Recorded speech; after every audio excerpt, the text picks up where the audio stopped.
Hi everyone, I hope you're okay, and I hope that the videos we keep uploading are helping you out. Um, Please note that this is the ninth video, which simply means I'm doing question number 9 from the May-June 2024 Physical Sciences Paper 1 exam. It's very important for you guys to know how to tackle exam questions. I believe it will strongly give you an edge whenever you write your exam. Né? So please do note that, guys, the other questions are already uploaded, and each and every one of those questions have their own video. So please do share the video, guys, to your peers. I believe that they deserve to have an edge as well. Yeah, and please help us grow the channel by just subscribing. Okay, we are told that the simplified diagram below represents an AC generator with a coil rotating clockwise, and then X and Y are points in the external circuit. Okay, since we are given the we are given the direction of rotation, and I know that the direction of the magnetic field will always move from north to south. Are we together? That means I can simply determine the direction of my current. Are we together? So the direction of the induced current will be like this. Firstly, the direction of the field is from north to south. Please remember that, guys, for generators, you must always use your right hand rule, né? Your Fleming's right hand rule. Are we together? This is your this is the direction of the magnetic field, né? And please, guys, I'm checking. I wanna know the direction if I take the left hand side of the left hand side of the coil as my reference. Are you together? Okay, so the direction of the field is from north to south, and then since the coil is rotating clockwise, that simply means that simply means your thumb should point out upwards, or your thrust, are we together, should be upwards, and then the direction of the current will then move like this. But guys, please make sure that your fingers are all in right angles to one another. Are you together? So the direction of my current will simply move like this. Move here, here, there, to the resistor. It will continuously move like this. Are you together? Unless I change my rotation of the coil. Okay, so now they want us to write down the direction of the current in the external circuit. Write either X to Y or Y to X. The current will flow from Y to X. State the energy conversion that takes place in the generator. Excuse me. A generator always converts mechanical energy into electrical energy. Are you together? And it's obviously vice versa in a motor, né? Yeah, for generators, we always convert mechanical energy into electrical energy. And then we are told that maximum voltage produced by the generator is 125 volts. Define the root mean square voltage. Okay, the RMS voltage of an AC, or rather, I should say that the RMS voltage is the potential difference of the AC circuit that will dissipate the same amount of energy as an equivalent AC circuit. Are you together? Okay, and then now we are being asked to calculate the root mean square voltage. With electrodynamics, guys, like, these marks are basically free because it's very easy for us to find these calculations. Né? Okay, I know that V RMS is always equal to Vmax all over the square root of 2, and this thing, guys, I'm not thinking it's there. It's given at the back of your formula sheet, right? At the back of your question paper. Where is it? There it is. Are you together? And IRMS, that's how you find it if you are given the maximum current. Where is this thing now? Oh yeah, it's Vmax all over the square root of 2, right? Vmax is 125 all over the square root of 2. What do we get? 125 divided by the square root of 2. We will simply get 88.39 volts. So the RMS voltage will simply be 88.39 volts.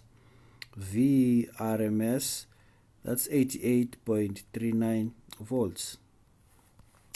Then now we are told that the total resistance in the circuit is 42.4 ohms.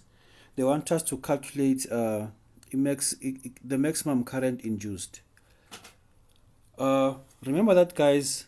We can first find the no, but it doesn't matter. Since I'm going to use Ohm's law, I can simply say I max is equal to Vmax all over the resistance. Are you together? So basically I can say 125 divided by 42.4. 125 divided by 42.4. This will give me an answer of 2.95 amperes. That's 2.95 amperes, ne? Okay, and then now we are told that the generator induced frequency of 20 hertz. The coil started rotating from the initial position as shown in the diagram. Sketch the graph of the induced current versus time for 2 complete rotations of the coil. Indicate the following on the graph. The time taken for the coil to rotate, and obviously the maximum current induced by the generator. Okay, I already know the maximum current, that's 2.94. So my graph will simply be like this, ne? Okay. Whenever, guys, we draw our graph, they said that we must consider the initial position of our coil, ne? So since the coil is flat over here, ne? It simply means the coil is parallel to the field lines. Are you together? So whenever the coil is parallel to the field line, both induced EMF and induced current are at their maximum, are at their peak. Are you together? Yes, I know that it's alternating current. So our graph must have peaks at the top and at the bottom as well, ne? But please, guys, note that we only start drawing our... Okay, let me just make it simple. If ever your coil is parallel to the direction of the magnetic field, please draw your cos graph. Are you together? But if and only if the coil was perpendicular to the direction of the magnetic field, maybe the coil... Actually, the thing is, I'm not good with drawing, but the coil was no longer parallel. It was perpendicular. It was just straight up. Your graph was going to start at 0, because whenever the coil is perpendicular, both induced EMF and induced current are 0. Are you together? But over here, the coil is parallel. Simply means that our initial position will start at a maximum, ne? So basically, whenever you start at a maximum, we are just going to draw a cosine graph. We are just going to draw a cosine graph, ne? Okay. Remember that, guys, we are given a frequency. If frequency is equal to 1 all over the period, are you together? So therefore, period is basically 1 over frequency. So T is just 1 divided by 20. This is just 0.05. So it will take 0.05 seconds for 1 complete rotation. Are you together? How many rotations do they want? They want 2. So you simply draw your cos graph twice, ne? Your cos graph will simply be like this. This is a complete graph for cos, ne? And then the second one, just do the same thing. Are you together? what graph did I want? Sketch the induced current. So over there I have my maximum current, which is just 2.95. Are you together? And then over there I have 0.05, and then the time there is just 0.1. Let me check. Yeah, the time is 0.1. That's time in seconds. And obviously I have my maximum current in amperes. So that's how, guys, you're supposed to draw your graph.